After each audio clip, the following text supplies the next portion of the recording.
소식들이 많았습니다.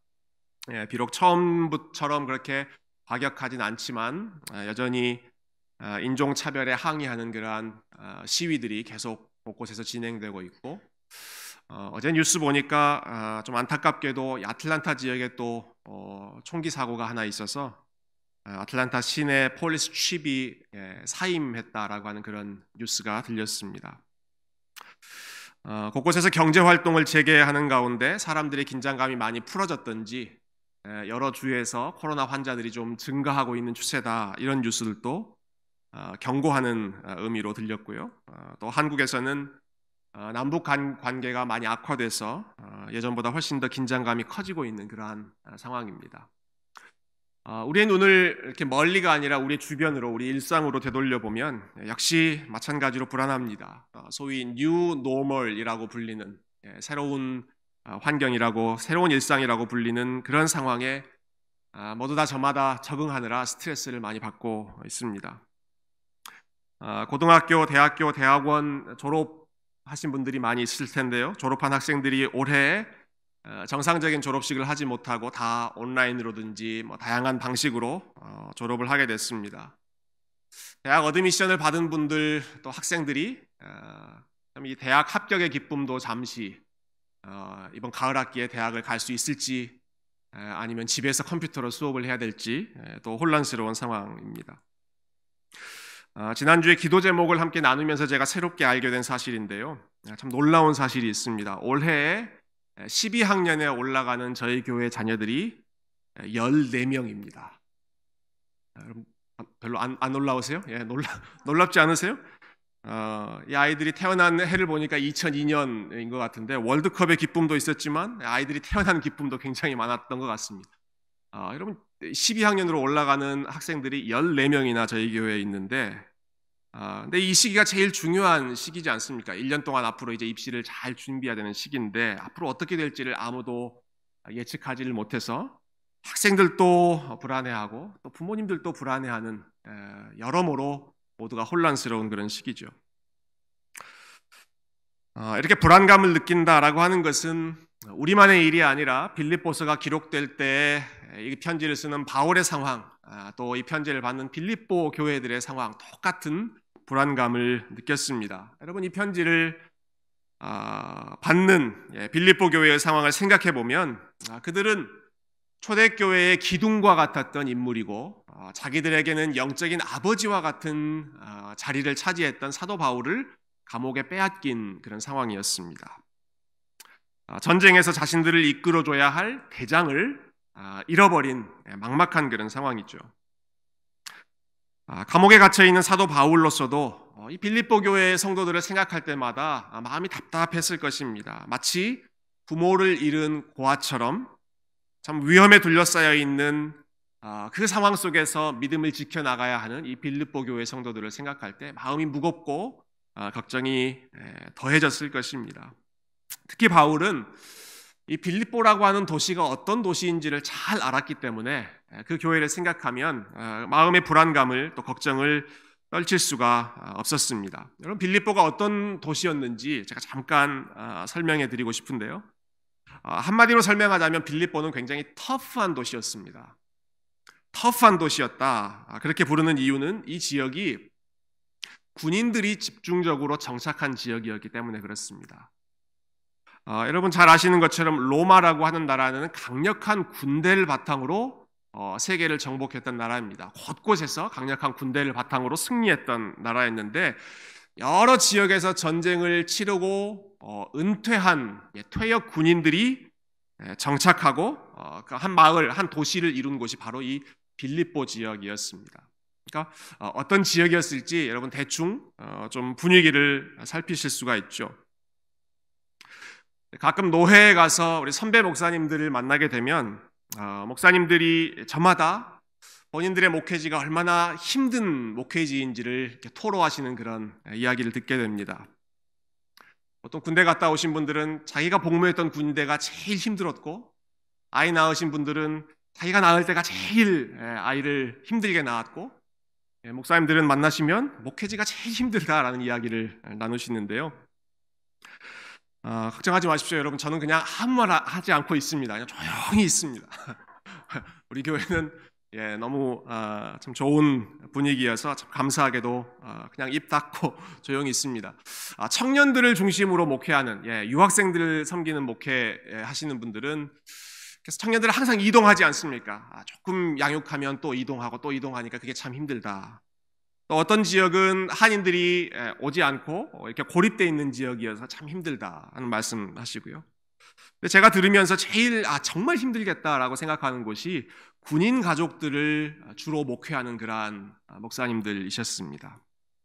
여러분, 군인들은 수시로 이동해야 되기 때문에 사람들과의 관계가 깊지를 못하다고 합니다. 정을 주기가 쉽지 않은 것이죠. 또 군인 가족들은 이 가족들 간에 오랫동안 장기간 떨어져 있는 그런 시간이 많지 않습니까? 그러다 보니까 가족들 간의 관계도 상처가 많이 있죠. 거기에 전쟁을 치르면서 겪는 육체적인 부상이나 혹은 정신적인 트라우마가 많이 있기 때문에 많은 사람들이 여러 가지 디프레션도 있고 알코올 중독, 마약 중독, 가정폭력 이러한 것들이 비일비재한 곳이 특별히 군 부대가 있는 곳, 군인 가족들이 모여 있는 곳이다. 그런 이야기들을 많이 들었습니다. 여러분, 이렇게 거친 환경에서 서바이브 하기 위해서 몸도 터프해지고 마음도 터프해졌던 사람들이 집중적으로 모여 있는 곳이 이 빌립보 지역이었다. 그러니까 그 도시가 얼마나 터프한 분위기였을지 우리가 이렇게 짐작할 수 있겠죠.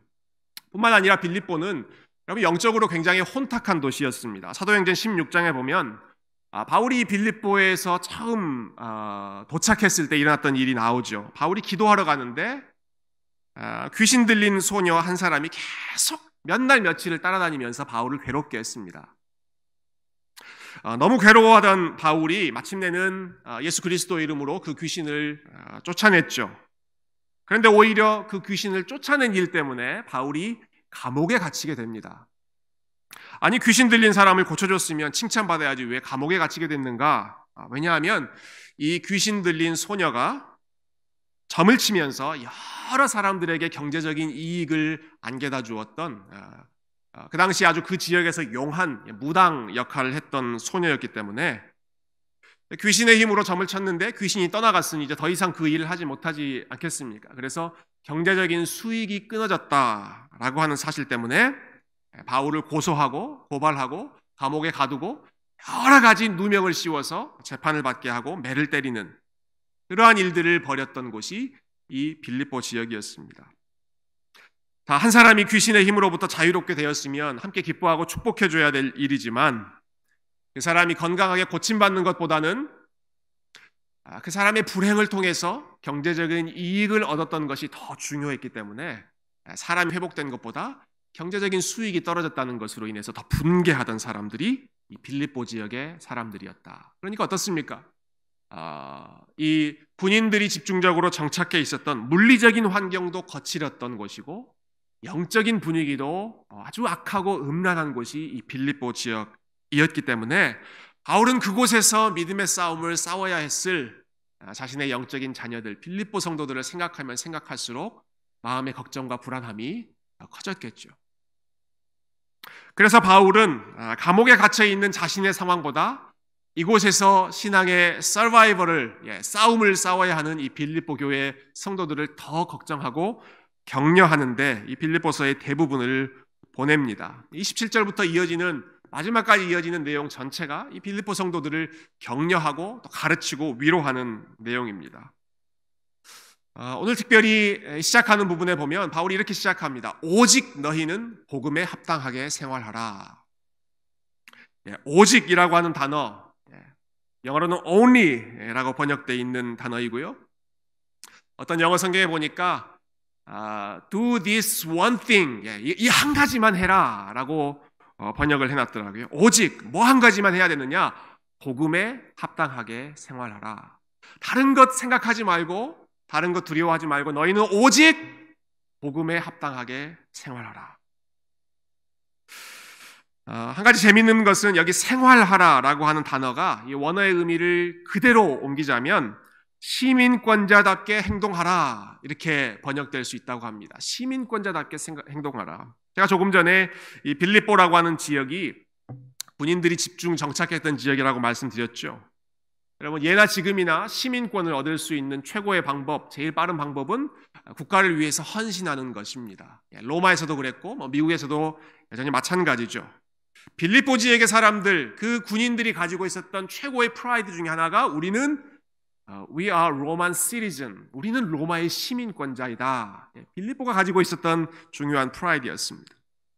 그 사실을 잘 알고 있었던 바울이 지금 그 정서를 인용하면서 말하고 있는 것이죠.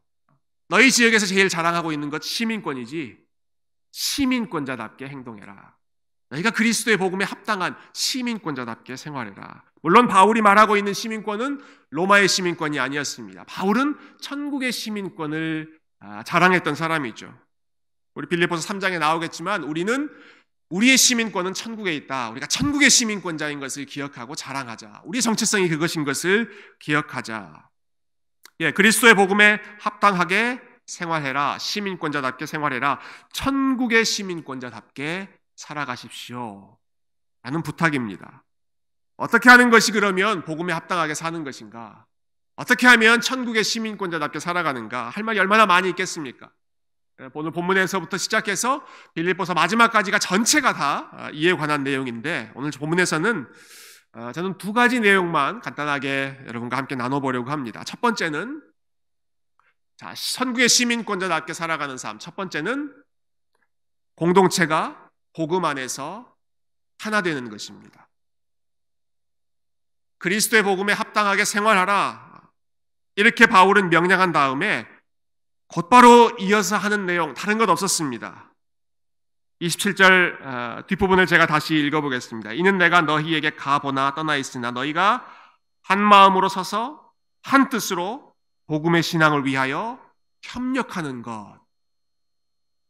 그리스도의 복음에 합당하게 생활하라, 한 마음과 한 뜻으로 복음의 신앙을 위하여 협력하라. 이것이 그리스도의 복음에 합당한 삶의 첫 번째 모습이죠. 한 마음, one spirit, 또 한 뜻, one mind, 하나라고 하는 단어를 바울이 계속 강조합니다. 그리고 특별히 또 이 협력하라라고 하는 단어, 참 재미있는 단어인데요. 여기는 함께라고 하는 전치사하고 이 헬라어 단어 하나 제가 읽어드릴게요.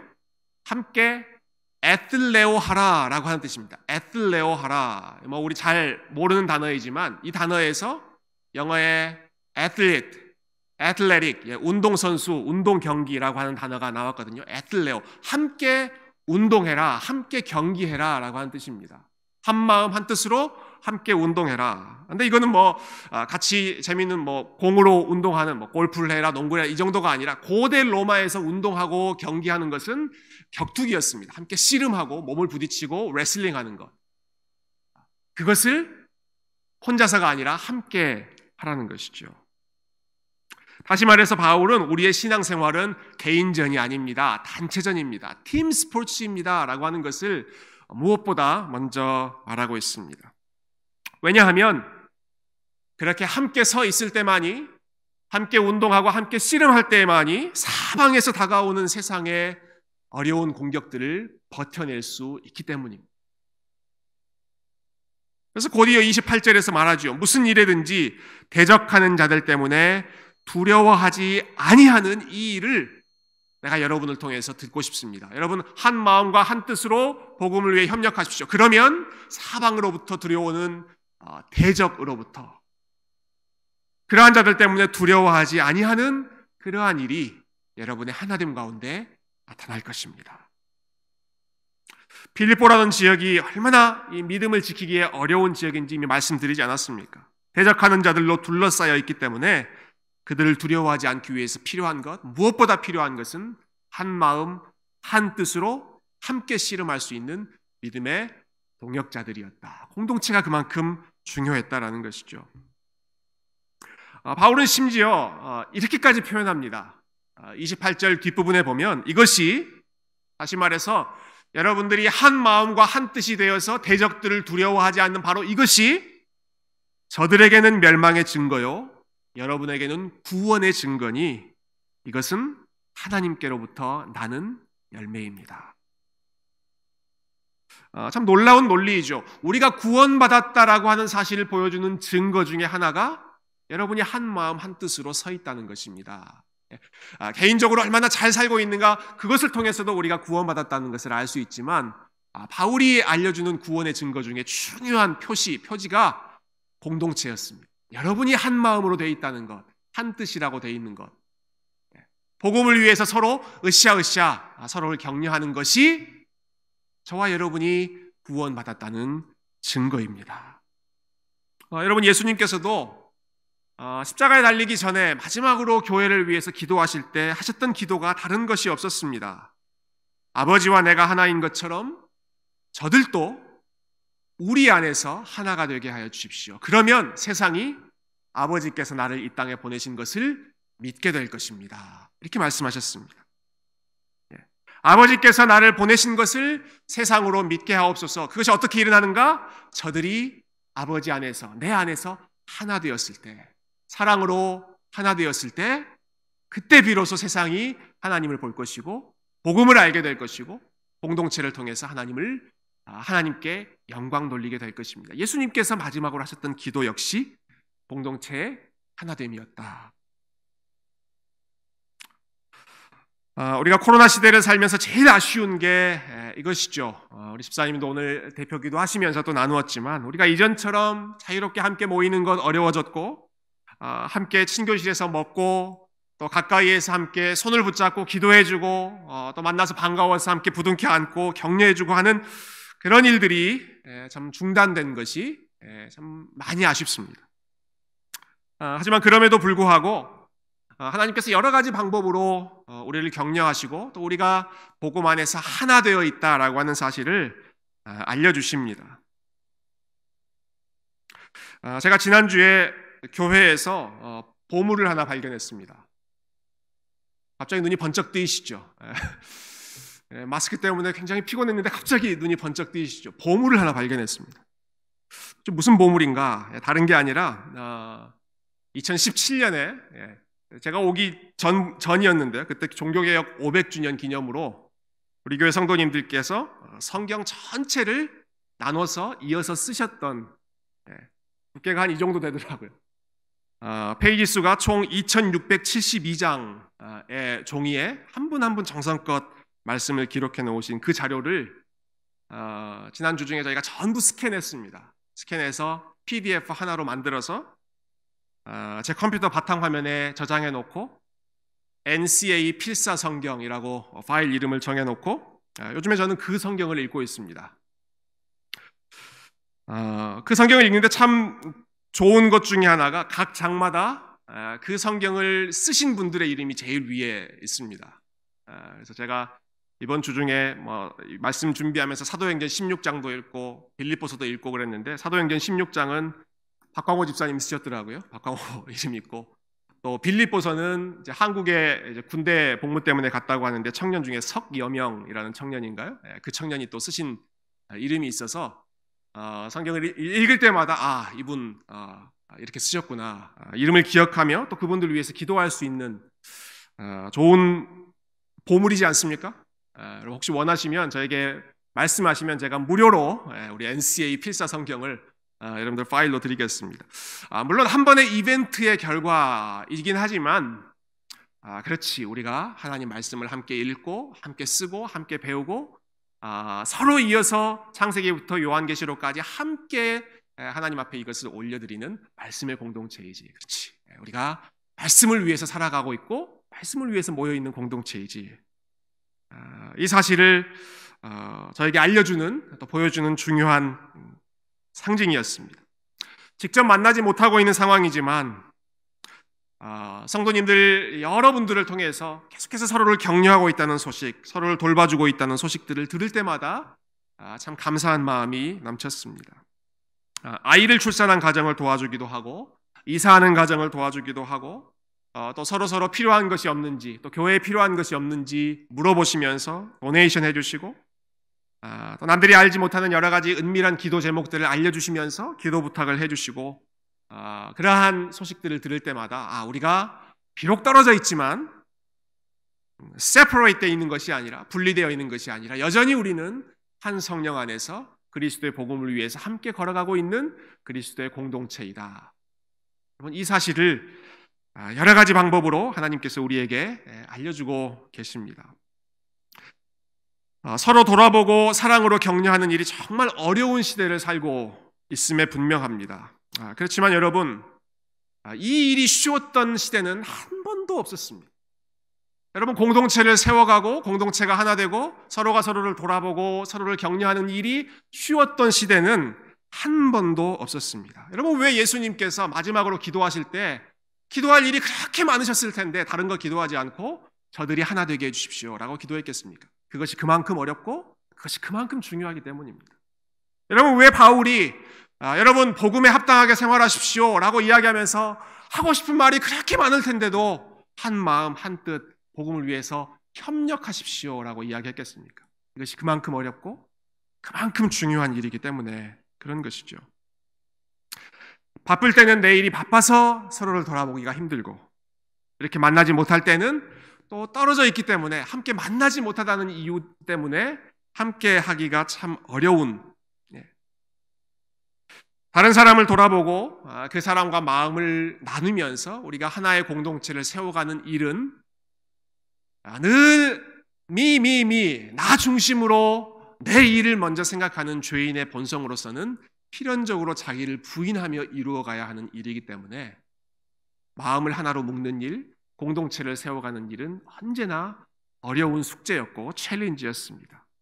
그렇지만 여러분, 이것이 하나님께서 기뻐하시는 일이고 이것이 그리스도의 복음에 합당한 삶의 첫 걸음이라면 아무리 코로나 시대를 살아가고 아무리 어려운 상황이라고 할지라도 우리가 계속해서 이 일을 위해서 함께 마음을 모으고 힘쓰고 멀리 떨어져 있는 성도들을 기억하며 기도하고 격려하고 안부를 묻고 그들이 믿음의 길 안에 머물러 있는지를 체크해주는 일, 쉬지 않고 달려가야 할 줄로 믿습니다.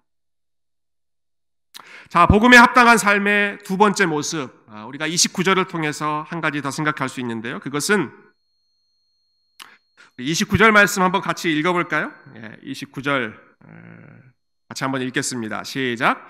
그리스도를 위하여 너희에게 은혜를 주신 것은 다만 그를 믿을 뿐 아니라 또한 그를 위하여 고난도 받게 하려 하심이라. 우리말 성경도 번역이 잘 됐습니다. 의미를 전달하는데 큰 무리가 없지만 이 원어를 좀 문자 그대로 번역하면 그 의미가 더 선명해집니다. 저는 이렇게 번역하고 싶습니다. 여러분에게는 그리스도를 믿는 은혜뿐만이 아니라 그를 위하여 고난을 받는 은혜도 주어졌습니다. 비슷하지만 은혜라고 하는 단어를 두 번 반복해서 제가 번역해 봤습니다. 여러분에게는 그리스도를 믿는 은혜만 주신 것이 아니라 그리스도를 위해서 고난을 받는 은혜도 주셨습니다. 사도 바울은 두 가지 동사 모두에 은혜를 붙이고 있습니다. 그리스도를 믿는 복을 은혜로 주셨다. 이것은 우리가 잘 아는 사실이죠. 너희가 그 은혜로 인하여 믿음으로 말미암아 구원을 얻었나니 이것이 너희에게서 난 것이 아니요 하나님의 선물이라. 우리가 예수 그리스도를 믿게 된 것은 하나님께서 은혜로 베푸신 선물입니다. 누구도 자랑할 수 없는 하나님께서 주신 선물, 은혜이죠. 두 번째 내용은 어떻습니까? 그를 위하여 고난을 받는 은혜도 주셨다. 여러분, 믿음을 우리에게 주신 것, 예수 그리스도를 믿게 하신 것도 은혜이지만 우리 가운데 고난을 허락하신 것도 은혜라고 바울은 고백하고 있습니다. 바울은 은혜라는 단어를 쓸 때 자주 거저 주시는 선물이다 라고 하는 의미로 사용하는데요. 고난받는 것이 은혜다. 고난받는 것이 하나님이 주신 선물이다. 여러분, 이 말은 참 수긍하고 동의하고 아멘으로 화답하기가 참 어려운 그런 내용이죠. 그런데 왜 바울은 고난을 받는 것을 은혜라고까지 표현했을까요? 그것은 고난이 주는 유익이 분명하기 때문에 그렇습니다. 고난 가운데 하나님께서 주시는 유익이 분명히 있고 바울이 그것을 많은 경험을 통해서 깨달았기 때문에 여러분이 예수 그리스도를 믿는 것도 은혜이지만 여러분이 고난 가운데 있는 것도 동일한 은혜입니다. 이것도 하나님께서 여러분에게 주시는 은혜입니다라고 말하는 것이죠. 어제 시편 119편을 읽었습니다. 여러분 시편 119편은 성경에서 제일 긴 장이죠. 총 172절까지 있는, 한 번 다 읽으면 한 20분 정도 걸리는 성경에서 가장 긴 장이 119편입니다. 근데 그 긴 장에서 가장 많이 반복되는 내용이 있습니다. 그것은 고난당하는 것이 내게 유익이라. 고난당하는 것이 내게 유익이라. 계속해서 이 시편을 쓴 사람이 내가 고난 가운데 있는 것이 유익했습니다 라고 고백합니다. 왜 그렇게 고백하고 있는가? 고난 가운데 있었더니 이전에 알지 못했던 하나님의 말씀이 내 눈에 들어왔기 때문입니다. 고난을 당했더니 평소에 무뎌져 있던 마음이 부드러워졌기 때문입니다. 이 시편 기자는 참 재미있는 표현을 쓰더라고요. 고난 가운데 있더니 내 마음의 기름기가 쫙 빠졌습니다. 마음의 기름기, 지방이 덕지덕지 붙여져서 너무 둔해져서 느끼지 못했던 그러한 사실들을 고난 중에 그것들이 다 빠지고 하나님의 말씀, 하나님의 은혜를 이전에 도무지 귀에 들어오지 않고 눈에 들어오지 않던 그 말씀들이 내 눈에, 내 귀에 생생하게 들렸습니다.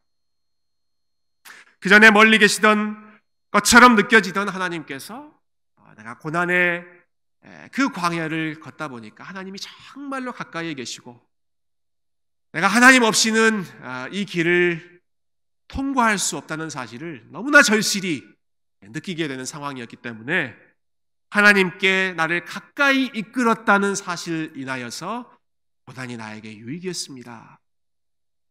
이렇게 고백하고 있는 것이죠. 우리가 잘 아는 찬양, 또 시인 송명희 씨가 고백했던 것처럼 남이 못 본 것을 보았고 남이 듣지 못한 것을 들었고 남이 받지 못한 사랑을 받았고 남이 모르는 것을 깨달았네. 언제 그런 일이 일어났다고 말합니까?